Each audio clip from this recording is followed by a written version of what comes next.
Hello and welcome to another of my videos. In this one, we will continue to talk about elasticity, about price elasticity of demand. So it is the percentage change in quantity demanded divided by the percentage change in price. So this triangle actually is not a triangle, it's a Greek letter delta, delta standing for change. So for example, let's say that the percentage change in quantity demanded was, let's say, 10, and the percentage change in price was 5. So price went up by 5%, 10% of quantity was lost. So we have a number 2. Again, the key number is 1. If this elasticity number is greater than 1, we call this demand elastic. Or in plain English, it is responsive to price changes. Again, which goods and services are responsive to price changes? Basically, the ones where you have a choice. For example, Scotch fillet steak. Demand for that is very much elastic because you have plenty of other alternatives. Or Holden Equinox that I see outside of my window. That also has a very elastic demand because it has many substitutes. So today, in this video, we will talk about how do we actually compute this percentage changes. There is a bit of a trick to it, and it's called midpoint formula. Now, let's say that something costs 100 bucks. And let's say that then the price goes up by 10%. And then price goes down by 10%. Do we end up at 100? And the answer is no, we don't. We end up at 99 bucks. How is that? Well, what is 10% of 100 bucks? It's $10, so the price will go up to $110. What's 10% of $110? That's $11. So price goes up by 10 and then goes down by 11. So we actually end up with a different number. Okay.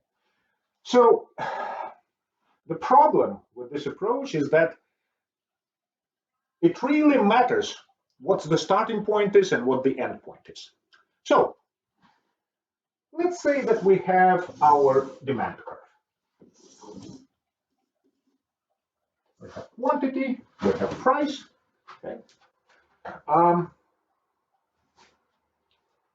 And let's say that the price here is $10 and the quantity demanded is 150. And let's say that the price, let me use a different color here, increases to 14.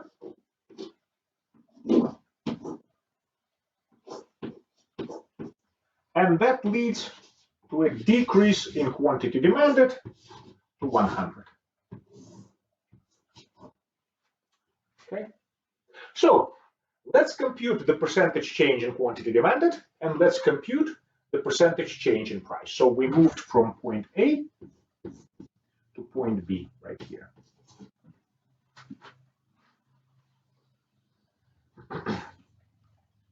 So what is the percentage change in quantity demanded? First is 100 minus 150. So the end point minus the start point.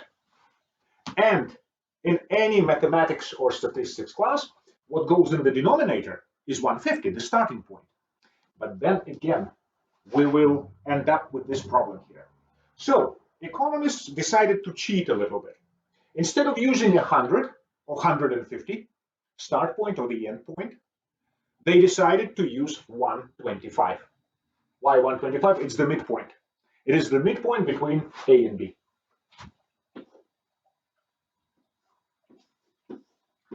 And, well, I have memorized the answer before starting the video. The answer is 0.4.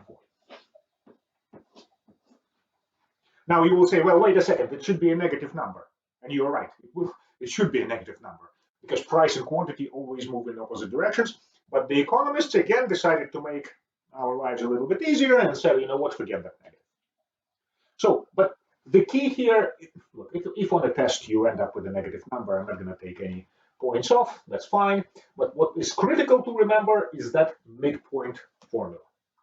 So, end point 100, beginning point 150. What goes in the denominator is 125. So that is my percentage change in quantity. So that will go in the numerator of this formula. Now, what goes in the denominator is the percentage change in price. So the price went from 10 to 14. So 14 minus 10. And by now, you probably know already what goes in the denominator, 12.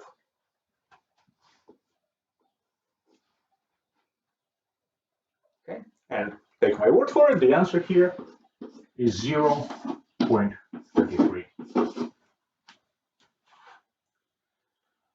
So we are now, and that number goes into the denominator. So now we are prepared to, we are ready to compute the price elasticity. 0.4 divided by 0.33. And again, you can take my word for it. The answer is 1.21. So that means that a 1% increase in price will result in 1.21% decrease in quantity demand. Is this demand elastic? The answer is yes, absolutely. Because again, we are comparing this number to 1.